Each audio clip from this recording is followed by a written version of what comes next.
Oh yeah, here we go, practice acquisition.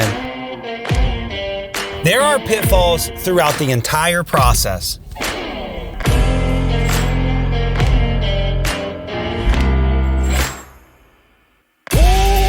If you want to buy a practice, this is how, folks. Acquisition Unscripted, the truth when buying and selling a dental practice. And now your host, Michael Dencio. What's up, guys? Another episode of Dental Acquisition Unscripted. I'm jacked about today's episode because it's definitely unique. So as you guys all know, we're working through the acquisition process. We go through it and then we start back at the top and go through it, start back at the top, go through it. But today's kind of unique because I have a famous person on the other side of this that is a fellow podcaster. And some of you probably know this guy. And he's got a very successful podcast. And he's new to ownership.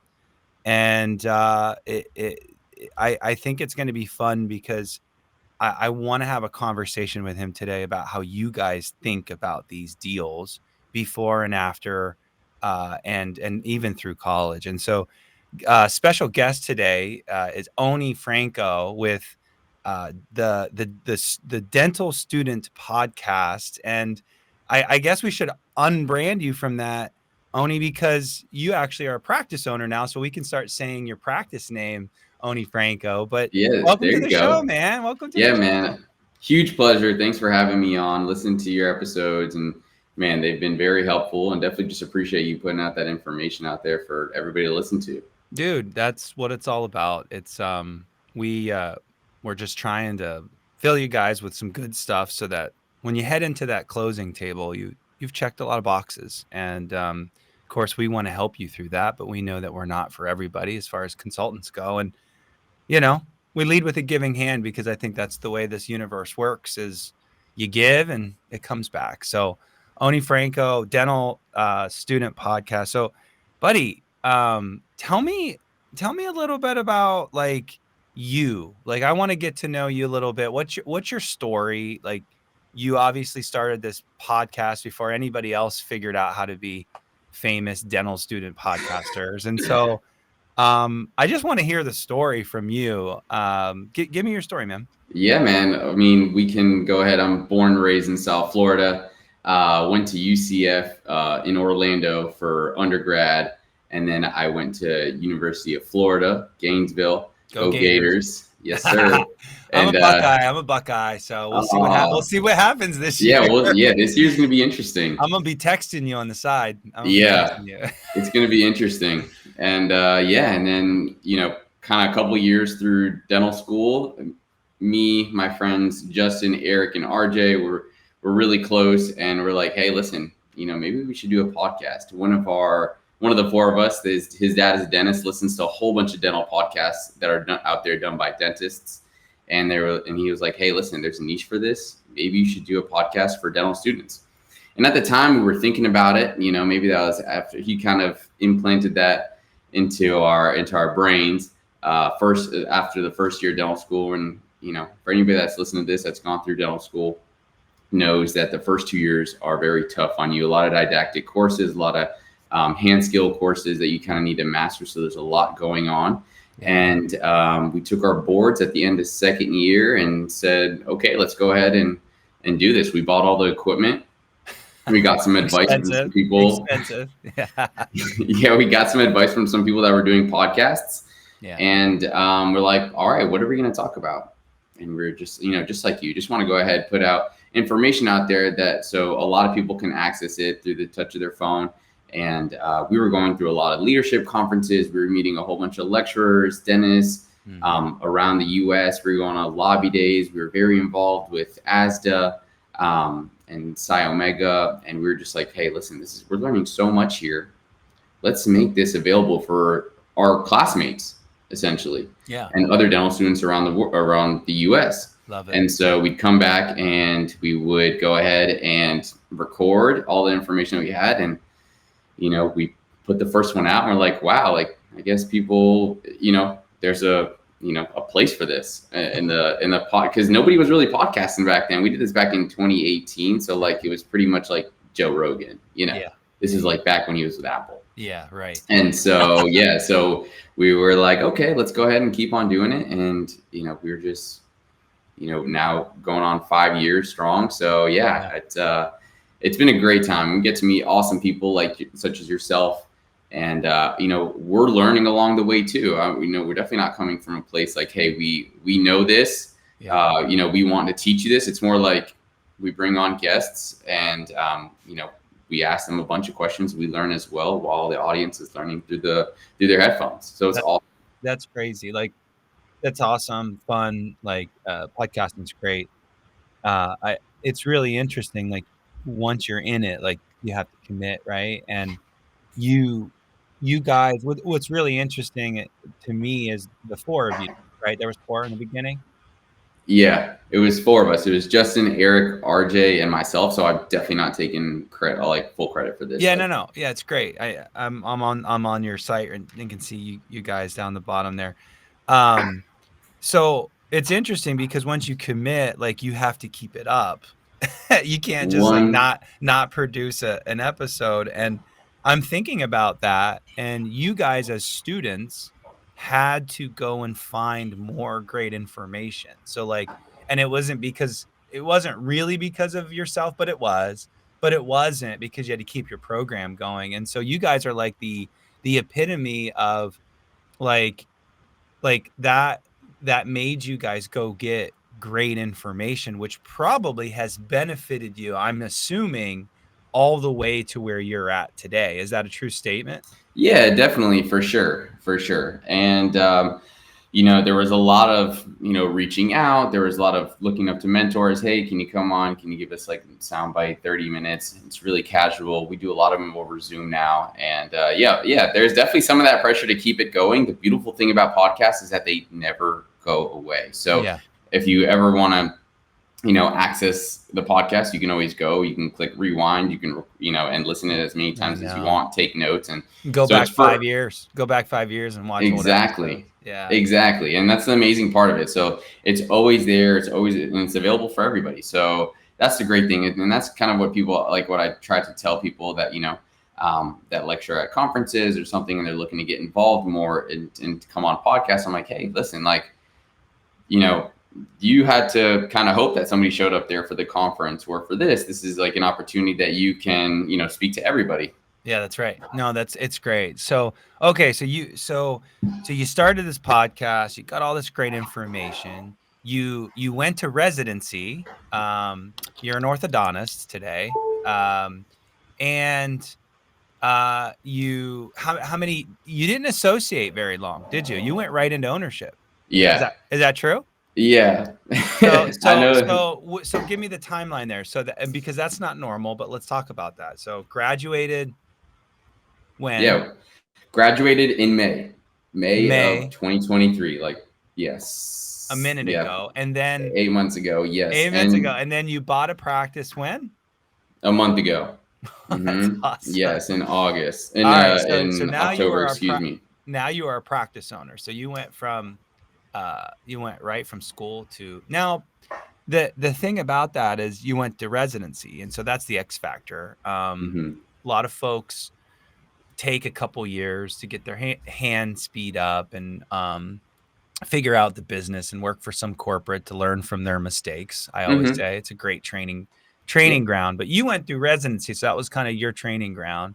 And so then you went right to ownership. So I want to tap into all that. But before we get into ownership, because I'm going there, of course, this program's about buying practice. We're going there. I want to tap into all the things, all those emotions, all those thoughts about, and you're the 1%er. Let's be honest. You're ambitious. The four of you are super ambitious and started this program. But I do want to understand and have a conversation about is there an expectation? What are the conversations at school when you're year 3, year 4, even in residency? Is it all about ownership? Is everybody I want to buy, or I just want to be an associate? Does everybody want ownership? Is that like a thing? I don't think everybody wants ownership, nor is it for everybody, from what I'm understanding from people that have just been in the dental field for, 20, 30, 40 years. I Agreed. think it's something that, is definitely, we speak about in dental school. There's clubs that you can join. And also, of course, the adjunct faculty that are out there teaching you, a lot of them do have private, well, some of them are, depending on what school you go to, there are some experienced Practice faculty that were practice owners Yeah.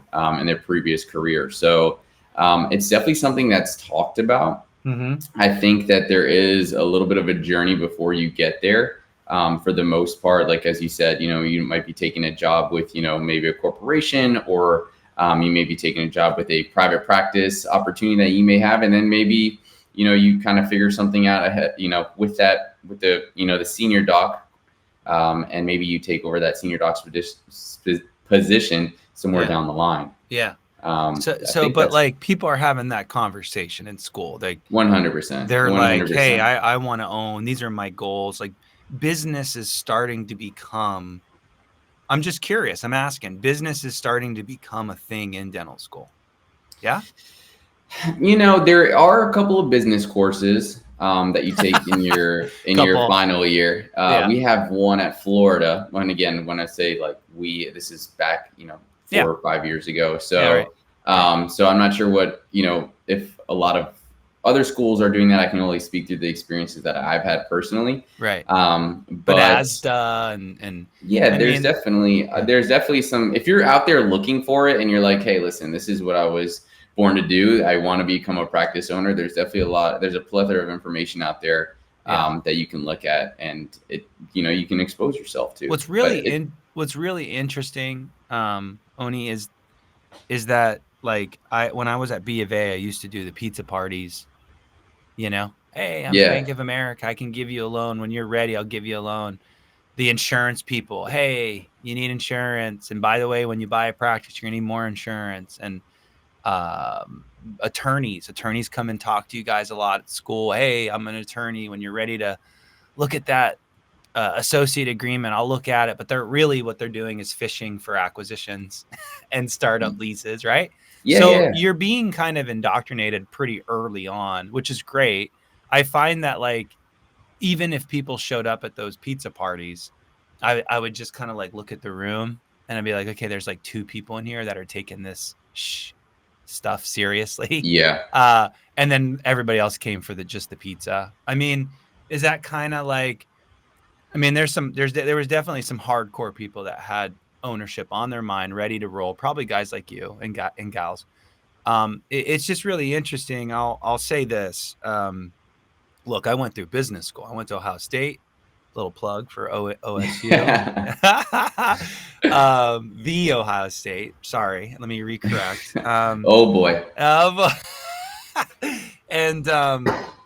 And look, like I went through business school, and then I got an MBA, and I would say even all of my business friends, colleagues, people that I graduated don't own their own business, but yet you guys have a business course, if you even have one at your school.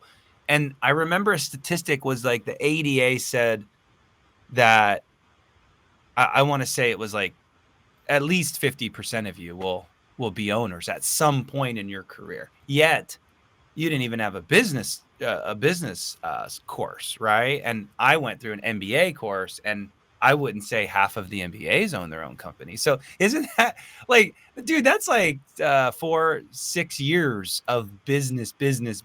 Yeah. And most of those people won't be owners. Yet you guys are going through 6, 7, 8 years, whatever, of dental school and maybe 1 or 2 business courses. And you have to seek that out. Should that be part of the program? I definitely think that there should be, business courses incorporated within the curriculum for dental schools, residencies. I mean, it's very important. There's like you said, like a lot of people that are a lot of dentists, like there's a high percentage of them that will become a dental owner, at some point in their career. So a lot of, I think it might be going down a little bit from what I'm seeing in the chart numbers in terms of how quickly dentists get into ownership. I think it's just moving back a couple of years. I think that's a good thing. That's a healthy thing. I mean, it's really meaning. Let me make sure I'm understanding.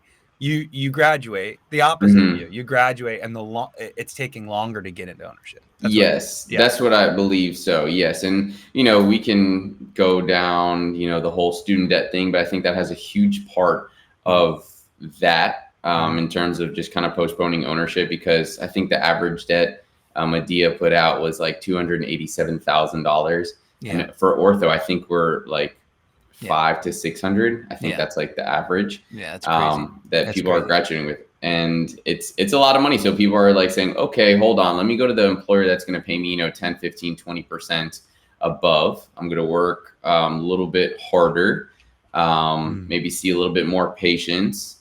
And then, you go from there. And then maybe, 3-4 years when you're a little bit more comfortable and you want to seek ownership, or you kind of have to make the decision. Maybe I like this working Monday through Thursday, Monday through Friday. I like my current hours. I go home. I don't have homework. I don't have to deal with, all the business stuff, so to say, that you were talking about earlier.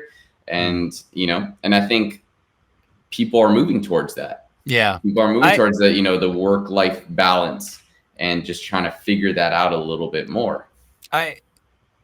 I'm bouncing around in my head a little bit on this. And I think this is a great, let's hold here, because I think this is a really great conversation. I think if you want ownership, to me, and I hear you on the debt, I do. I'm an ex-banker. I'm comfortable with debt. Debt's like what you do. If you want a business, you get a loan. You want a house, you get a loan. If you want out of the business, you sell the business, you get the money back, it pays off the debt. If you want to sell your house and get out of debt, there's assets that pay off the debt. It's called a balance sheet. You have assets and you have liabilities, right? And so if you take out debt, you have debt, but you also have an asset that clears it out. So to me, I look at debt differently. Student debt doesn't have an asset other than a piece of paper. Now, I'm not saying that's not worth something. It absolutely is. You have to be an orthodontist to do orthodontics. Yes. Well, that's not true, but you get what I'm saying. You have to be a dentist to do dentistry. And I guess what I'm saying is if you want ownership, I would challenge to press on it quicker. You're 2 months in, 3 months in, you're of ownership, ish, right? Yes. Yeah. You haven't felt the gains yet. You're all in the stress mode right now. So I can't ask you this, but if you were to ask an owner that's been in it 6 years, they're going to be like, oh yeah, I mean, I wish I did it sooner. You're just not there yet. It's going to take you 2-3 years, but yeah. And yeah, I think the numbers also do show that. And, I was just sitting in a lecture from Chris Benson from Benson Koppel and Associates, and show that, people that CPA get in firm, right? Yeah. They do a whole bunch of transitions and stuff like that and acquisitions for orthodontists. And they talk about, like, what do the numbers look like if you're working 30, 40 years as a W-2, 1099, or what does it look like, and how does that compare to owners? Right. And it's a dramatic difference. It is a little, it is a difference. But what's interesting about that is if they didn't look at the 20-year deal, and if they looked at like delaying 2 years. I just did a presentation, and if you delayed it just 2 years, I did like some math, and it was a $200,000 net worth gap, maybe more.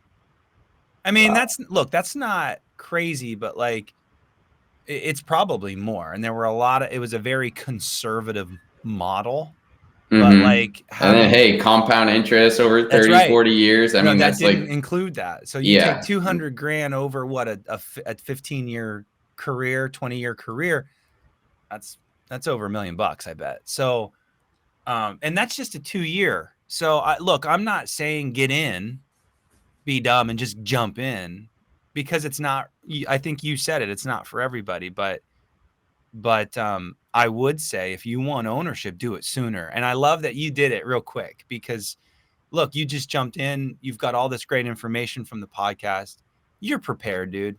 Yeah, it's going to be hard, but I love that you did it. Are you any regrets? And with that being, no, zero regrets.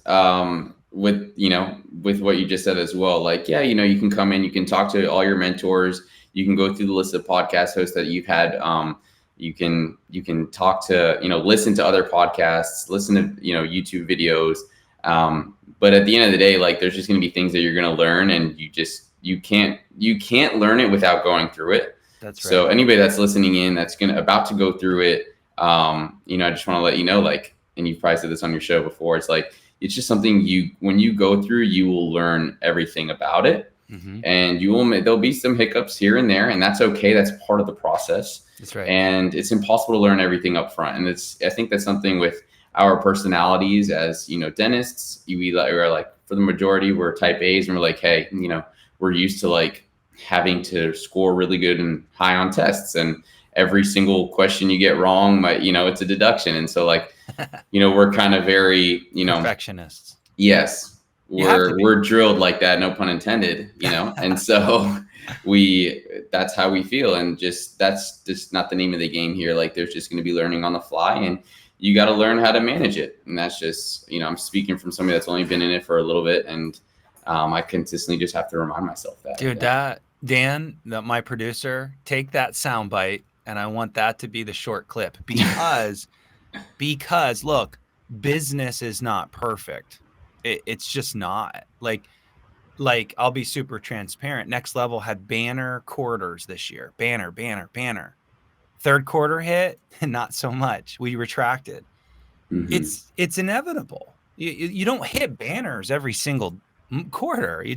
It's not realistic. And so when things do contract, that's where growth happens. When you mess up, that's where growth happens. And I'm not trying to be a dorky consultant right now, but it's true. When you go through a hard time, you see that growth. And so you got to go through some hard times to see that growth. And you're probably right in the midst of it. And what's really interesting is you're the pinnacle of having so much information, which is why this is a really interesting conversation, because I probably won't find another person out of the four of you, another person that has learned and heard really great stuff for as long as 5 years of your podcast. And you had to do it. It wasn't you, but you had to do it to keep your podcast up.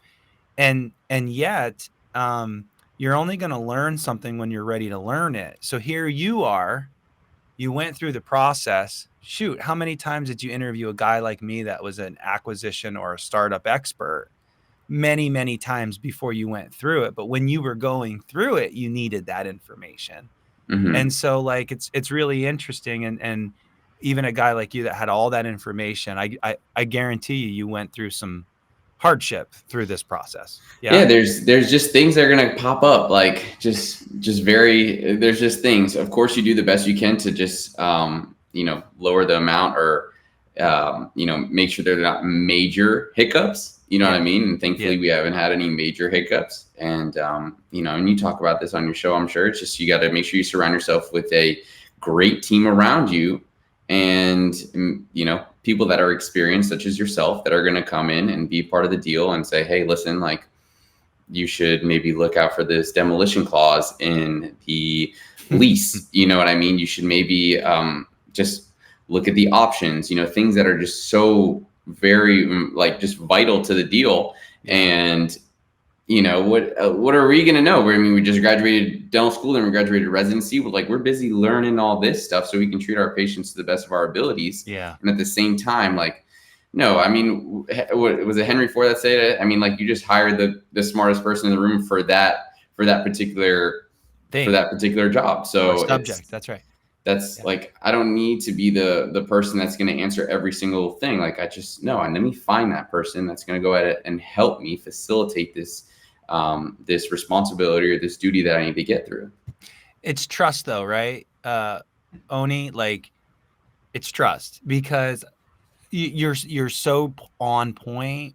I'm imagining Joe Biden in this moment of time, forget politics, but when there's a crisis, they lock themselves down in the room, and we've all seen the movie, and there's a bajillion people in this room. And I don't even know what it's actually like, but the movies make it sound like there's 50 people in the room, right? Mm-hmm. Why? Because he or she, hopefully someday, is in the captain's chair and they have to make the decision, but they can't make a decision without all these smart people in all these different departments, right?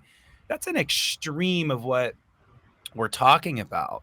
But all those people in the room didn't get the job to be in their chair, to be an advisor to the president if they weren't great. They've earned that spot. And so I don't think I think everybody listening to the program that's considering ownership or whatever, startup or acquisition, I think everybody's heard what you just said is you need great people. Let's talk about like how does an advisor like myself, I'll learn something from you today. Maybe you're going to give me something today. How do you gain that trust? Because it's about trust, right? It's about trust. So how? Like what are us professionals need to do to be better for you guys to trust? Because we're all asking you for some money, right? Yeah. We're all asking you for some money. So what's that advice? Yeah. And, I think just for me, it's something that needs to be vetted out. I got to have a couple of personal referrals, probably most likely just kind of, okay, I heard about this guy, didn't CO from a couple of people, went through the process with him. Okay, how was it? Yeah. I'm very, very big on that. And then, kind of feel him out on the phone or in person. And, I'm kind of old school like that. I'm very like slow to pull the trigger, and honestly that could be one of my biggest weaknesses. I'm slow to pull trigger on things, and I'll kind of just take my time, and until I kind of like feel comfortable or I feel like I'm making the best move, like I'll talk to a couple of people. Yeah. And that's the biggest thing to kind of earn my trust. Okay, Dr. Jones just went through this acquisition process. Okay, who was your buyer rep? Yeah. Okay, yeah, Dincio. Yeah. Okay, how was your I won't like ask. I'll be like, okay, it just ends at Dincio. Okay, what was your experience? Yeah. And if they come up with a good experience, and I really value that person, I'm not going to ask people that I don't value their opinion, right? You're not going to ask, you're not going to ask opinions of people that you wouldn't trade your spot in life with, right? If that's just kind of like how I live life. And so if there's somebody that I'm looking at and I'm looking to hire, that's what I'm going to do. I'm going to ask for somebody that's kind of vetted out, and then that's how I kind of find myself getting comfortable. Yes. It could be different for other people. Yeah. But I think that's spot on. So it's it reminded me of a book I read, and it's called The Influence, Science, and Practice. It's by Robert Cialdini. It's basically I was looking it up. Yeah, it's basically the psychiatry or ecology. My sister's a psychiatrist. I'm probably using that. She's gonna come after you if she listens. She's gonna kill me. I hope she's not listening. Of influence. It's the art of influence, and one of the principles is someone else saying something about you, and that's what you're talking about. And what's really interesting about that? I'm taking it back to dentistry. So I appreciate that. Have people that are saying good things about you, and all that good stuff. So that's huge. And I agree, definitely do that. I don't think people follow through with my references. They always ask, and then I don't think they actually ask my references. It's like, ask them, or just read my Google reviews or whatever. Yeah. But bottom line, I love that what you just said, but it's reminding me of the principles of influence by Robert Cialdini, and he talks about all the principles, and one of them is if you get somebody to say something great about you, people are more likely to believe that person, not the person that's saying it. And what's interesting about that is that's the same thing with treatment planning, and dentists don't realize that. A lot of you guys don't. And if you're trying to increase your case acceptance, your dental assistants in your case, your hygienists for GPs, have to back you up and talk to the patient, the same, diagnose, pass the power. Power needs to be passed back to the front office. Everybody is backing you up, and it's a psychology, I think. Yeah. Isn't that right? Isn't that right? I agree with you. I mean, just think about it. Like, dentistry is a very personal profession, I guess, well, not I guess, it's definitely personal. You're in someone's mouth, like you're right in front of their face. And, a lot of people will ask their friends and family, hey, who do you recommend as a dentist? Right? When you go to a restaurant these days, what's your first thing? You never been to the restaurant, you have your phone in front of you, you're looking up like, okay, what are the Google reviews? What are the Yelp reviews? Right? Yeah. Like, is this place vetted out? So I think that's just kind of like where this world's kind of going. Yeah. But yeah, that's how No, that's great. You need a great team. Sorry for that. I digressed on treatment planning and No, the I art love of it. influence, but And it's also the opposite for that as well too. If you see your assistant's doing a great job, you see like your TC's doing a great job, go ahead and hit them with some positive affirmation and say, hey, just want to, Mrs. Smith, you're doing great today. Mrs. Smith, you did awesome. I appreciate that. Yeah. Do that in front of the patients as well too. Just kind of, it's all around team building. I love that. That's a great tip. All right, so back to our program. That little treatment planning. Yeah, you're gonna have a tough time to figure out a topic for this episode. No, I really didn't have a grandiose strategy here, other than I wanted to tap into you. So we're kind of at that place where I want to talk about the acquisition itself and kind of where your brain's at today, because like, look, we kind of touched on it. Ownership isn't for everybody. I did want to say that, like, if you're feeling the pressure of ownership, don't, like, find that right job, make your money, put in your time. Ownership's challenging. And that's kind of where I'm going with this is now that you're through the process. Well, first, what were some of the pitfalls, challenges of your deal? Probably a similar to a lot of deals, or was it crazy streamlined because you had great advisors? It's okay if it was perfect. Well, I kind of want to preface with, I think Collier and Associates says this, and I got to give a shout out to Preston Miller. He honestly just texted me this out of the blue, like right before I was, starting to think about this whole acquisition process. And you're just like, the most important thing in business and in life is what's more important than the deal is the person you're in the deal with. And so for me, again, we go back to honesty, we go back to trust. What we were just talking about a few minutes ago is like, if I felt comfortable with the person that was selling the practice and you kind of just hit it off, that was very important to me. And, there's so many deals out there, right? And I knew that there was going to be a transition period.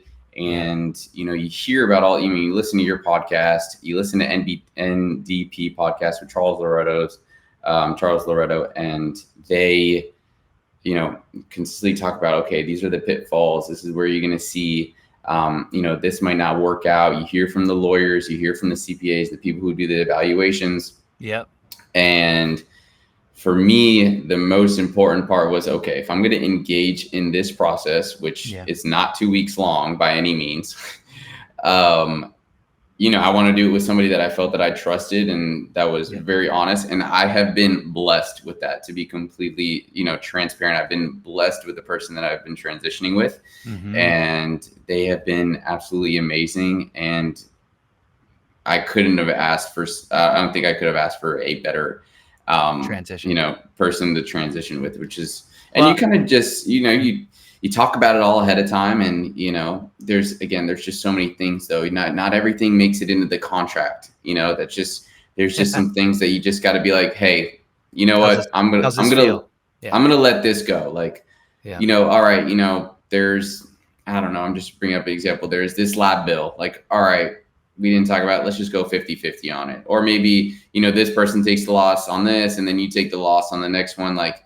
and honestly, that, just finding that right person, you're not going to always find that right person. I from, other talks that I've had and, just hearing stories and, way more than me. And I just feel very blessed and lucky, honestly, to have been able to meet the person that I've met. Couple things on this, Onni. I keep thinking about this. So a couple things. Meet the seller. It's important. 100%. Across the table. you know who you're dealing with. Whether you really hit it off or not, at least you know. Mm-hmm. Doesn't mean that the practice is not a good buy if you're not like best friends with the person. Yeah. The other thing is Onni's a ortho, so that's really important in the transition because these are referral sources sending the seller opportunity. Great Ortho's going really direct these days, similar to pedo and GP, but there's still a ton of referrals coming in. So for any of you that are in specialists, that's a must. What he just said, that's a must. GP, not so much, but it would be definitely great to have that kind of connection. So I love that tip. And I did want to touch on another thing. Oni's super mature. And I say that because business mature. I don't know about you personally. You might be super immature personally. Onni. Could be. Depends on who you ask. but from a business perspective, he's mature because he said, if you heard it, not everything makes it into the contract. And there's just some things that you have to be cool about. I think a lot of my clients in this next generation think it's a zero-sum game, a win-lose game. And it doesn't exist. My Couldn't job be farther than the truth, honestly. Is right. It is. I mean, yes, these are two people, two business owners, and you might have the idea that the seller's made all this money and it's my turn and I'm due, and I don't have any money and he or she's got a ton of money, so they should take the loss. No, we're all people and fair's fair. So just be fair. Yes, 100%. I think if you think that you're going to go in and try to win on every single little thing, there's going to be unhappy person at that point. And I don't know. For me, that's not how I roll. Or would like to think that I don't roll like that, but that's just kind of my thoughts. And listen, everybody's a human being at the end of the day. Like there's a lot of things going on in terms of psychologically, mentally, emotionally, physically with, selling or buying a practice. Like there's that a lot as well. And hey, listen, like, I don't know, you know a lot more deals that go down. Some are, just, hey, business is business type of deal. And, I get that from a standpoint too. Yeah. But you're right. You do make a very good point in terms of like orthodontics. Like I'm seeing some of these, let's say if a patient started a month before the acquisition happened, I will see that patient, a year and a half, 2 years, 2.5 years, could be even longer. Yeah. So it's like just making sure that, the transition goes well and that person that's in it with you is, your cheerleader too. And you want to be their cheerleader as well. Yeah. 1,000%. On the legal side, I'm going to drop this. Onni said that not everything makes it to the contract. That's true. A lot does make it to the contract. Let me put that in perspective. If it is in your contract, because I've had a lot of deals where stuff was in the contract and then it was breached or a broken agreement. The funny thing is again, the type A's, the perfectionism, the unbusiness mature person. Oh, he broke his contract. They took I don't know. They didn't pay for a lab case.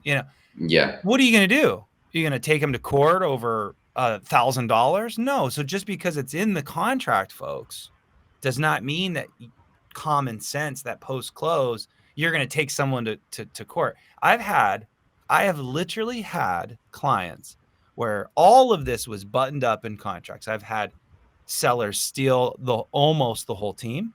I've had people take a chair post close. I've had a sterilization center taken in the middle of COVID, a transaction that happened right after COVID, and they took the sterilization and put it in their other office. I've had all kinds of stuff, straight contract breach, straight up. And the buyers almost every single time are like, the hell am I going to do? I'm going to take them to court over $1,000 and it's going to stress me out and it's going to they end up buying the stuff. I mean, that's lit. Yeah. So when you're across the table from the seller, just like Onni said, it's really about that feel, right? Yeah. And honestly, yeah. And I'm a big feel type of guy. I don't know if my wife really likes it. They're like, why do you feel like you need to get along with the person at the with the hostess, or like you feel like you need to get along with the waiter, or like I'm just like, hey, like, I don't even realize it. Yeah. Why do you feel like, hey, you're going to buy a car? Why do you feel like the guy or the gal has to give you like a good vibe? Like, yeah. Why does it matter? It's a transaction. And she's an attorney, so like, she's wired like that. So and it's funny. I'm the same way. My dad's the same way. I probably just got it from him. Yeah. And that's but great. yeah, I don't know. It's a for skill good or for set, bad, though. man. That's a I don't know. There's probably some cons. There's definitely cons that come with that. Yeah. There's strengths and weaknesses, right? The type A's have a lot of strengths, but there's a lot of weaknesses. 100%. Making slow decisions, a lot of weakness in that, but a lot of strength too, in some ways. And then, we go through a behavior assessment, and I'm way over time here. So Onni, we're going to shut this down soon. I could interview all day, but we do a behavior analysis, which is called DISC. If you've ever heard of it, a DISC. And what you're describing, I bet you're a high I. Are you a high I? Have you done DISC analysis? I haven't done it. I've done a couple of other ones that do like colors and stuff. Okay. But Yeah. So there's a lot out there. There's different ones, but you're a high I, and that trait is that you want to connect, and you're an influencer, and you like to, you build relationships through that. And there's like, you can influence people with an I, but a lot of people don't have I, maybe your wife, I don't know. And it's hard for them to influence, but they're very, very detailed, very compliant, very, and there's again a lot of strength in that too. But a high I and a high C in this case are almost different spectrums. So she's probably like, "What are you doing? Are you flirting with that waitress?" But really, that's not what it is in your head. It's probably not at all. You're trying to do a transaction with somebody. Exactly. And it's good to probably have the high I's, the D's, the D's, the I's, the S's, and C's. It's like you just want to make sure you have a well balanced team. That's right. And I heard a lot of people, when they get bigger teams, they make them annual basis. Go ahead, or if they're hiring, they go ahead and take that. We do the personality tests, or the trait tests, and then the behavior tests. Sorry. Yeah. And so and then just kind of hire off that, or just see what they need to fill in. That's right. We do at Next Level. That's exactly what we do. So awesome. Great tips. Well, my friend, any last little bits of the audience that's listening to me and my show, folks looking to buy or start, jump over to the Startup Uncensored, folks, if you're a startup person. But like, any last kind of tidbits of your journey or the acquisition itself that you want to give? Yeah, sure. If you want to be a business owner and you're financially in a position to do it, you're never really in a financial position to do it, right? Because you went to dental school, you got $300,000, $500,000, $600,000, $700,000 with a debt. Mm-hmm. And I just kind of look at that not as like an expense, but more like an investment. But if you know you want to be an owner, right? And you are moving back to your hometown, and your wife's family's there, your family's there, your brothers and sisters, and you're moving back to this area, and you want to be an owner, just go ahead and just kind of put some feelers out there, talk to a bunch of people. It can get a little hairy with some non-competes, so just try to think about that on the front end. If you do hop into an employment agreement, just kind of think about what those non-competes look like, draw those radiuses out, and say, is this good for me? Is this not good for me? That was a decision just kind of I needed to make early on. It was like, okay, South Florida is a very packed, a very dense area, and so a lot of the non-competes were, a lot of miles, and they had 3, 4, 5 locations from these places, what your typical job will look like, and maybe you hop around, at least for orthodontics, if you're working in that realm. And so you just kind of have to say, okay, what is my exit strategy? What is my game plan? Where do I want to be in 5 years? And so, I'm kind of rambling here, but it's just something to consider. It's not as easy as like, okay, I want to hop into ownership. I'll just take this one job, and then, I'll start looking for leases and agreements after that. Just look in what your non-compete is. I think that's very important. And then just hire the right team, get the practice evaluated. If there's no evaluation, get it done. It's worth it. Hire an attorney. It's worth it. Hire an accountant, people that are going to go ahead. And I know it's hard. It's hard to write that check. Mm-hmm. I have a consultant too. I have a coach. Trust me, it's hard to write that check. But at the end of the day, I just came out of residency.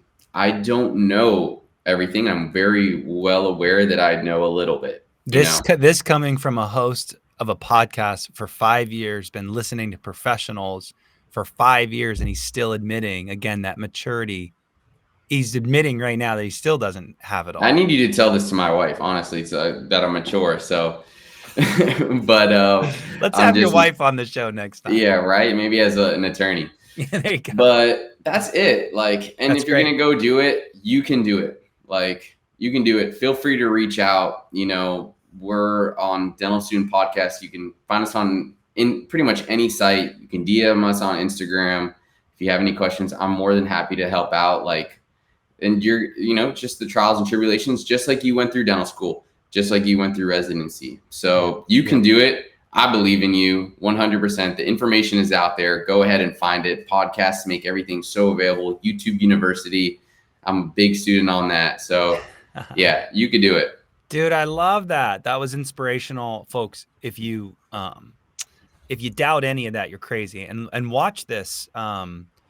Watch this on YouTube. You can see his conviction and he that comes from the heart. I can tell, and he cares about you guys, and just like I do. And so follow him on his Instagram, follow us on our Instagram, check it out on YouTube, all the things, guys, all the things. And if you are thinking startup, jump onto the other one. Just a little reminder, Next Level Consultants is a consulting firm that helps you guys do all this stuff. We make sure people aren't doing the wrong things before ownership, and then making them successful post close. So, so that and we'd love to be in your presidential table, like we talked about earlier. So, and those mistakes can cost you a lot more than what it costs to hire this team. That's like a huge thing. So, maybe it costs a few $1,000s here and there, but some of these mistakes can be very, very big. And yeah, and it's funny. We'll shut it down on this one, but it's funny. Like, I don't want to go back to the client and say, gosh, like I just saved you $5,000 in that. Cause that's kind of like egotistical, but you almost have to, like, if you go through the process super smooth and nothing hurts you, dude, that means that your team did such a great job. Oftentimes those clients don't realize that savings, but they do realize that savings when something does go wrong and they didn't hire an advisor. Yes. Yep. And you know what camp you want to be in when you have those two options. So exactly.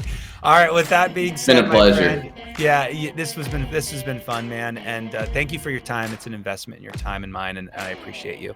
All right. Without further ado, let's shut this bad boy down.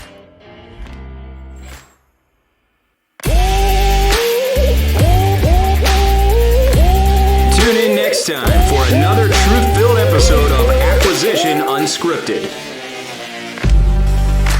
We want to hear from you.